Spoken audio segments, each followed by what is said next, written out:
Ang kagandahan dito mga idol second quarter pa to at close pa nga ng kaunti ang score. Hindi pa garbage time at ibig sabihin nun meaningful tong mga minuto na natatanggap ngayon ni Bol. And tignan nyo siya, nasabayan naman niya ng kahit papano tong taon niyang si Walker at sa sobrang haba niya talaga natigilan to at wala na rin pong nagawa. Good defense mula kay Bol. And gamit na gamit din po yung pagiging mahaba niya. Hindi siya ang center dito kasi si Metu yun. Pero mabilis na 7-2 player pa rin talaga siya. At naniniwala akong i-score tong si Brown dahil ang tumatao sa kanya ay si Okogie. Pero buti na lang andyan si Ball para mag-rim protect at certainly ay napigilan nila si Brown. Pero to be fair mga idol, may mga pagkukulang pa rin talaga siya. And dito, okay naman yung nag-help siya dyan sa nagda-drive na si Brogdon. Pero hindi ko alam kung ano ba yung naisip niya kung bakit gusto niyang pumunta dito sa loob muna. And saka na lang niya na-realize na dapat pinuntahan niya kagad yung tao niyang si Mace. And ito, si Mace pa lang to mga idol na hindi shifty na guard na parang Kyrie or Morant. Pero na-score pa rin siya sa pamamagitan nitong spin move niya. Hindi rin sumabay si Ball.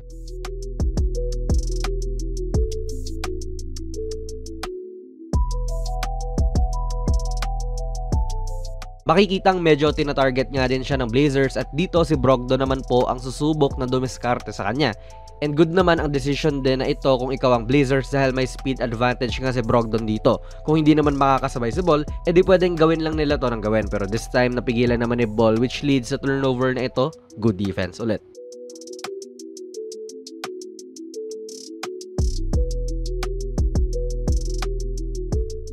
Skilled player pa rin talaga siya. 7'2" to mga idol kahit ni Kai Soto pero gumaganyang sidestep ala Richie. Nga pala mga idol, ang video na ito ay sponsored ng 1xBet, ang isa sa mga trusted betting sites dito sa Pinas at sa ibang bansa. Kung gusto nyo mag-register ay click nyo lang po ang link sa ating pinned comment sa baba at ganoon din sa ating description box. I-type nyo na rin ang ating promo code na JonasPB at maaari kang makakuha ng up to 6,000 pesos na bonus sa inyong unang deposit. Maaari kang mag-bet sa mga sporting events like NBA, UFC, Wimbledon at marami pa pong ibang sports. Siguraduhin lang syempre na maging responsable sa inyong pag-bet. China-challenge talaga siya rito ng Blazers guards at hindi natin masasabing na depensa niya ng maganda. Pero as a 7'2 player nga, okay na rin yan. Napigilan ulit niya this time si Scoot naman. So pensa hindi rin naman kasi talaga siya nabibigyan ng play na pang sa kanya. Ito, pangalawang attempt niya pa lang at pangalawang shoot rin. Kaya effort din talaga sa depensa, goods ang effort niya kahit na goaltending tong chase down niya. Takaw fouls din po itong si Ball. Ito na ang magiging pang-5 foul niya this game at mga 10 minutes pa lang po siyang naglalaro.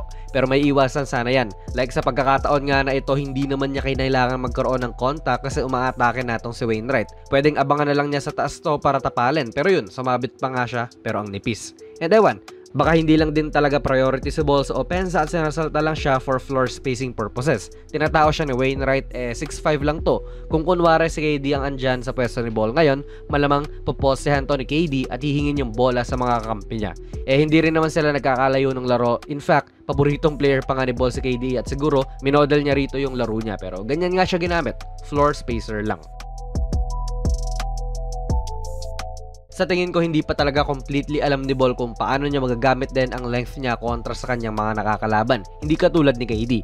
Like point guard nga lang po yung tumatao sa kanya rito pero mabilis ang nastripan siya ng bola. Siguro baka nakulangan lang siya sa konting gulang, konting bangga pero under guidance si KD, makukuha niya rin yung tamang diskarte. Tulad dito, 7'2 nga siya and anytime pwede talaga siyang mag-raise up para tumira. And maganda yung inatake niya ang depensa, sabay hindi mo matatapal yung ganyang ang taas pa ng release niya unless na lang sobrang perfect nung timing mo.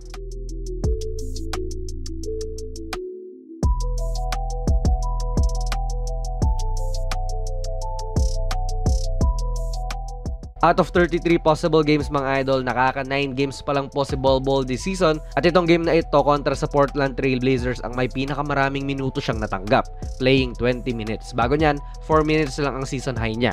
And nag-deliver agad siya sa unang game niya na naglaro siya ng meaningful minutes. Umiscore siya ng 11 points, 9 rebounds at isang assist. Although hindi naging perfecto kasi takaw foul nga, pero may kita mo yung mga bagay na pwedeng ibigay ni Ball basta nabibigyan siya ng mga minuto. And yan nga po yung tanong natin ngayon mga idol para sa inyo. Dapat pa bang bigyan ng mas mahabang playing time tong si Ball mga idol o hindi? Ilagay nyo lang po ang inyong mga komento sa ating comment section sa baba. Kung nagustuhan nyo po ang ating video ay pipindot na lang idol ng like button, mag-subscribe ka na rin sa ating channel at ako nga pala si JonasPB and as always, hanggang sa muli.